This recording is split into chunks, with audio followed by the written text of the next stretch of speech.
fatiga, sin cansancio andará. Aleluya. Que yo espere en ti, Señor, mientras haces tu obra en mí, y aprendo en tu mano a reposar. Que la gracia de nuestro Señor Jesucristo esté fluyendo en sus corazones. Es nuestro clamor por cada uno de nuestros hermanos. Quisiera que meditáramos en esta ocasión en el libro de Oseas, capítulo 13, el versículo 1. Cuando Efraín hablaba, hubo temor.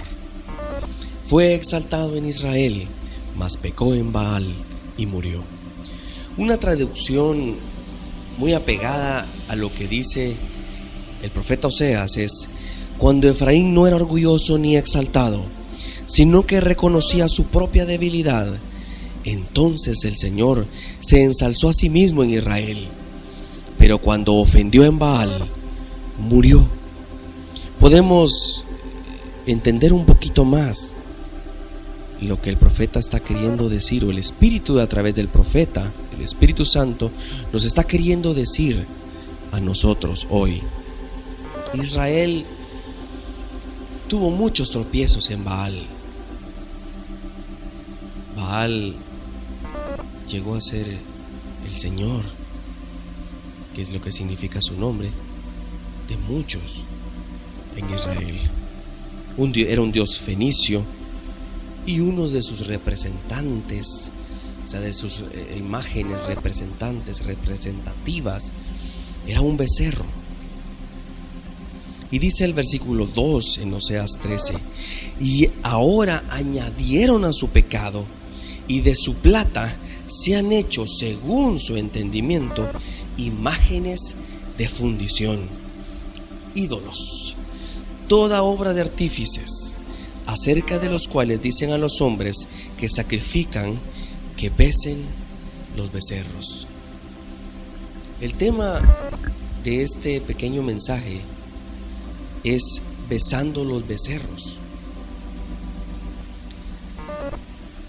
Pasó algo más aquí, en esta situación, en todo lo que Israel había pecado.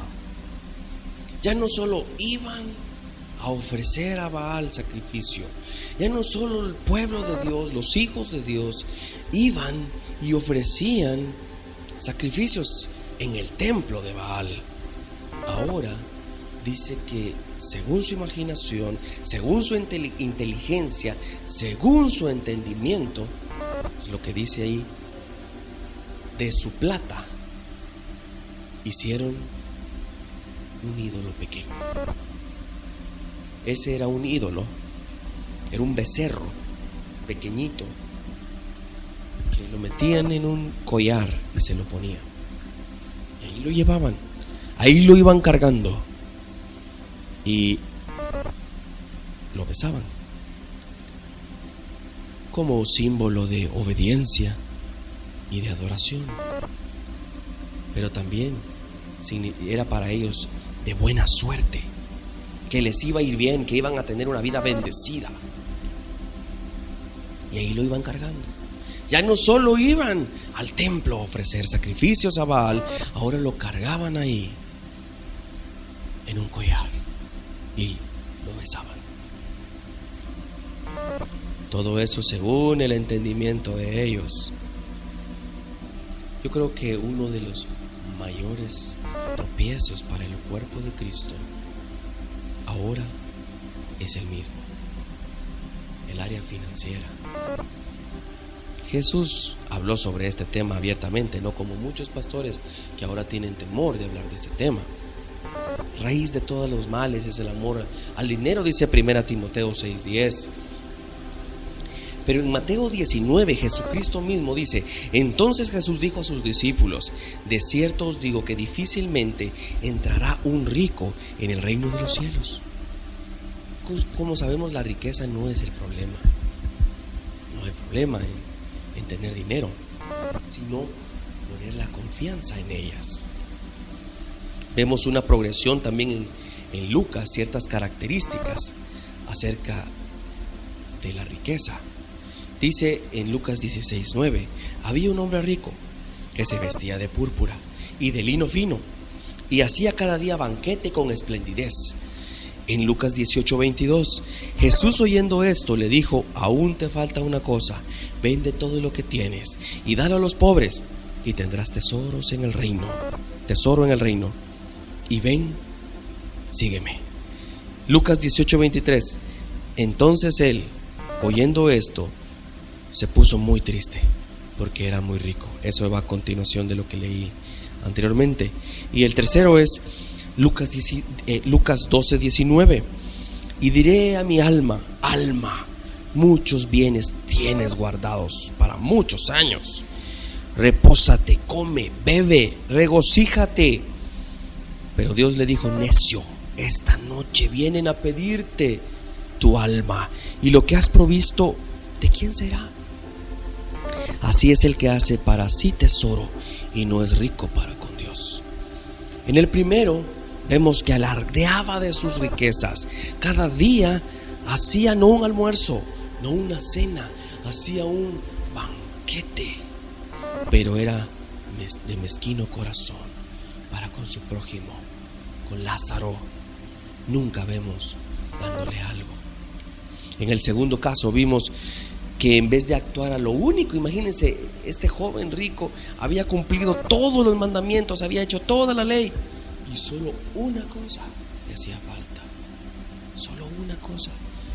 Y él, en vez de acceder, de caminar en ese último punto que le hacía falta, dice que se fue muy triste por sus posesiones. Y el tercero estaba haciendo planes para enriquecerse más y para disfrutar de lo que había ganado, no de lo que había robado o lo que había obtenido de una forma no correcta. No, este hombre había trabajado con el sudor de su frente y había trabajado honestamente y había ganado todo con integridad, pero lo tenía mal almacenado y estaba viendo qué más hacía y qué iba a hacer. Iba a hacer más graneros y aumentar sus bienes y todo, y disfrutar de lo que había ganado. Pero dice el Señor, ese día lo iban a pedir. Entonces, pero él estaba siendo egoísta, pensando solo para sí mismo. Ahora veamos lo que Dios espera cuando una persona es bendecida por Él. ¿Qué es lo que quiere ver en esas personas que han sido bendecidas por el Señor con muchos bienes? ¿Qué es lo que el Señor espera ver para mostrar su favor? Como dijo él mismo, es difícil que un rico entre en el reino de Dios. Pero también dijo, lo que para el hombre es imposible, para Dios todo es posible. Un ejemplo de un hombre rico que recibió la salvación de Dios la vemos en Lucas capítulo 19 versículo 8. Entonces Zaqueo, puesto en pie, dijo al Señor: he aquí, Señor, la mitad de mis bienes doy a los pobres, y si en algo he defraudado a alguno, se lo devuelvo cuadruplicado. Jesús le dijo: hoy ha venido la salvación a esta casa, por cuanto él también es hijo de Abraham. En cuanto Zaqueo dijo que iba a dar a los pobres y a reparar lo malo que había hecho, en ese momento Jesús dijo: hoy ha venido la salvación a esta casa.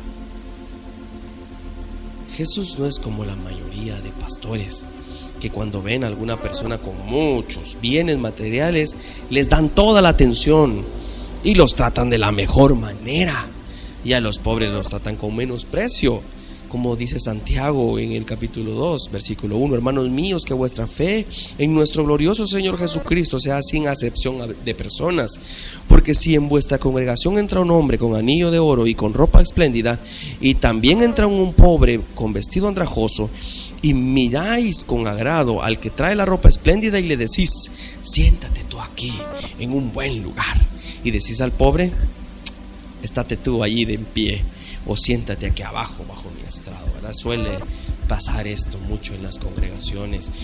Pasó en cierta ocasión. Yo estuve en un servicio allá hace muchos años, unos 20 años. Estuve en un servicio en mi país y yo estaba en medio de la congregación. Estábamos en el tiempo de la alabanza. Y en eso el hermano que estaba dirigiendo la alabanza le dio el tiempo al pastor. El pastor pasó y yo de repente abrí los ojos en ese momento cuando él estaba pasando, pero vi que se bajó así muy rápido. Se bajó y fue a hablarle a unos hermanos que estaban en la primera fila. Los quitó y una familia venía entrando y los fue a colocar allí. Era una familia adinerada y había quitado a todos los hermanos de la primera fila, sin importar que fue en medio del culto, y él mismo fue a quitarlos, que se sentaran a saber dónde, porque ya ni los vi, y que se sentara esa gente muy importante. Suele pasar eso en las congregaciones, pero el Señor en ese momento, imagínense, hace bastantes años, en ese momento el Señor trajo una palabra a mi corazón y ha estado ahí hasta el día de hoy. Es en Marcos capítulo 12 versículo 41. Estando Jesús sentado delante del arca de la ofrenda, miraba cómo el pueblo echaba dinero en el arca, y muchos ricos echaban mucho. Y vino una viuda pobre y echó 2 blancas, o sea, un cuadrante. Entonces, llamando a sus discípulos, les dijo: de cierto os digo que esta viuda pobre echó más que todos los que han echado en el arca, porque todos han echado de lo que les sobra, pero esta de su pobreza echó todo lo que tenía, todo su sustento. Me imagino a Jesús sentado allí, cerca del mueble donde los feligreses depositaban sus ofrendas. No estaba con ese rostro de ansiedad viendo qué iban a echar, ni tampoco estaba con sarcasmo viendo, sino estaba ahí tratando de ver, o mejor dicho, no tratando, viendo sus corazones, viendo la actitud del corazón de los que iban a ofrendar. Cuando en eso, en medio de todos los hombres ricos que llegaban a dar esas grandes cantidades de dinero, entró una viuda. El Señor sabía lo que la viuda estaba pasando. Cristo conocía su situación económica y Él no la detuvo de ofrendar, aún sabiendo que era todo lo que tenía para su sostén. Cristo exaltó la acción de esta viuda pobre. Ella ha echado más que todos los que han dado sus ofrendas, porque ella no ha dado de lo que le sobró. Ella dio todo lo que tenía. Muchas personas echaban contribuciones considerables, y entonces llegó una viuda que echó 2 blancas. La moneda que se llamaba leptón, que quiere decir literalmente una fina, era la más pequeña de todas las monedas y valía un 128avo del denario. Era la monedita más pequeñita y la de menor valor. Y los otros echaron mucho dinero, pero ella echó solo esas 2 moneditas pequeñitas. Era todo lo que tenía, todo su sustento, eso era todo. Y todos los demás habían echado de lo que tenían de sobra y podían prescindir con facilidad de otro dinero de más, porque tenían guardado, les quedaba suficiente para sus necesidades. Pero no, la viuda no. La viuda había echado todo lo que tenía para su sustento. Ya no había más. Con esas 2 moneditas que iba a echar, ahí se iba a quedar sin nada. Era todo lo que tenía. No sé si podemos lograr ver eso, amados hermanos. Era todo lo que tenía no tenía ya en su casa más, que podía decir, bueno, voy a llegar a mi casa, ya tengo más. Eso era todo lo que ella tenía. Muchas veces el Señor está esperando eso, hermanos. Pero como seres humanos siempre estamos pensando, ¿qué va a pasar? Por eso dice Oseas, de su entendimiento, de su lógica, de su inteligencia. Ellos hicieron aquello que vimos de los becerros, pero siempre es un entendimiento nuestro. Dice, pero ¿qué va a pasar si doy más? ¿Qué va a suceder? Jesucristo vio cuando los hombres estaban dando sus ofrendas, depositando sus ofrendas en el mueble. Jesús mira cuando nosotros damos nuestras ofrendas. El Señor está interesado en cómo damos, no tanto en cuánto damos, sino en cómo damos. ¿Cuál es la actitud de nuestro corazón cuando estamos dando? Lo maravilloso de esta viuda, de esta mujer viuda pobre, es que tenía 2 blancas, tenía 2 monedas. Ella pudo haber dado una y quedarse con una, pero ella dio las 2, todo lo que tenía. Muchas veces el Señor así nos prueba, hermanos. Nos ha probado a todos a la hora de ofrendar. Cuando nosotros vemos y decimos, pero me voy a quedar sin nada. Eso nos sucedió hace algún tiempo cuando estudiamos en el instituto. Esa escena quedó marcada en nuestro corazón con mi esposa. Nuestro primer hijo estaba muy pequeño, tenía 2-3 años, no recuerdo muy bien, pero el Señor había probado nuestro corazón en cuanto a los diezmos y ofrendas. Y esa misma semana que nos probó el Señor, que uno dice, pero ya no tengo, ¿qué voy a hacer? Ven que cuando se estudia en el instituto ministerial, muchos pasamos por situaciones bastante difíciles económicamente, y esa fecha fue así, y el Señor estaba probando nuestro corazón en cuanto a los diezmos y ofrendas. Y llegué del trabajo y me dijo mi esposa, se terminó el gas. Bueno, esto es lo último que tengo, vamos y compremos. Salimos a comprar, lo llevamos.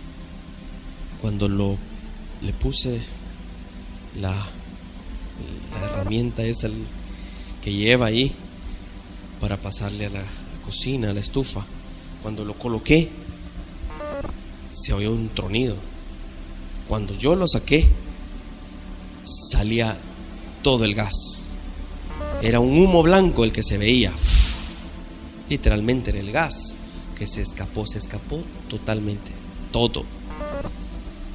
Fuimos donde el muchacho, le dijimos, no sabemos qué pasó, solo lo pusimos y él dijo, agarró una como pinza y dijo, sí, él estaba mal colocado, un hulito, un empaque que lleva ahí estaba mal puesto, dijo, y eso fue lo que sucedió. Pero yo no soy el dueño del lugar, yo solo soy trabajador, y el dueño ya se fue, y él va a venir hasta mañana a las 6 de la mañana. Ya hoy ya no se puede hacer nada, ya lo había pagado, ya no tenía más dinero, y no se podía hacer nada. Mi esposa dijo, bueno, voy a ver si hago algo con el microondas, y fue y puso unos huevos y no se pudo, no sé qué pasó allí, pero no se cocieron, ¿no? ¿Y ahora qué hacemos? Nosotros podemos aguantar, pero ¿y nuestro hijo qué? Estábamos orándole al Señor, y en esa situación, Señor, ¿qué pasa? Yo en mi corazón igual ¿verdad? Y los diezmos, sus ofrendas. Señor, ¿qué pasa? Cuando en eso me llamó alguien que jamás imaginé. No habíamos tenido comunicación, mucha comunicación con ese hermano, y me dijo: hermano, quisiéramos invitarlos a salir al Pollo Campero. ¿Quisieran ir? Sí, hermano. Muchas gracias, hermano. Podemos tomarnos un café y pasamos un tiempo juntos. ¿Está bien, hermano? Muchas gracias. Estando allá nos dijeron: ¿ya cenaron? No, hermano. Y le conté la situación, que el Señor había usado a ese hermano, que nunca hubiera pensado que iba a hacer eso. Pero así es el Señor, y nos prueba. No cuando tenemos mucho. Cuando tenemos mucho es otra prueba. Nos prueba cuando tenemos poco. A ver cuál es la actitud de nuestro corazón. Si estamos dispuestos a decir: no, Señor, yo tengo fe, yo voy a entregar esta ofrenda, este diezmo por fe. Yo sé que tal vez no me va a alcanzar, pero Señor, yo voy a darlo. Porque solemos dar el diezmo, el 10%, pero no damos el 10% de ofrenda. Pero cuando damos ese 20%, el Señor va a ser fiel. Él se va a encargar. Lo que Jesucristo nos reveló aquí es que Él quiere que la confianza la pongamos en Él y no en las riquezas. De su plata, esa palabra plata que vimos en Oseas 13, de su plata, eso no tiene que ver tanto con el mineral, con el metal, sino con su dinero. Con su plata hicieron imágenes y las besaron. De su ganado, era ganado, un becerro, ganado. Sí, ganado tiene que ver con dinero. De su dinero han hecho becerros y los han adorado y confían en sus riquezas. Y eso es lo que el Señor quiere quitar del corazón del ser humano: confiar en las riquezas. Las riquezas nos darán orgullo y placer, pero si confiamos en Él, si dependemos totalmente de Él, Él mismo se ocupará de nosotros, no solo materialmente, sino espiritualmente. ¿Por qué? Porque todo comenzó con difícilmente que un rico entrara en el reino de Dios, porque su confianza la tiene en las riquezas y no en Dios. Yo creo que muchos hemos visto ese ejemplo de muchas personas que terminaron mal porque pusieron su confianza en las riquezas y no en el Señor. Hermanos, que podamos despojarnos de todo ese problema, de esa raíz que causa todos los males: el amor al dinero, la confianza, la dependencia. Como una muralla, dice Proverbios, que es como una ciudad fortificada, es la riqueza para el rico. Su confianza: nada me va a pasar aquí. Que podamos tener esa actitud, que a la hora de dar, no es que vamos a dar todo lo que tenemos, no. Que a la hora de dar, nuestra actitud sea: Señor, yo confío en ti. Aunque tenga mucho, Señor, yo confío en ti. Que yo sé que si tú quieres hoy me puedes quitar todo, pero yo confío en ti, Señor. Mi confianza está puesta en ti, no en lo que tengo. Y estoy muy agradecido por todo lo que me has dado. Yo creo que esa es la actitud que quiere ver en cada uno de nuestros corazones. Seamos ricos, seamos pobres, en cualquier estrato social que estemos, no importa. El Señor quiere ver esa actitud en cada uno de nuestros corazones como hijos de Dios.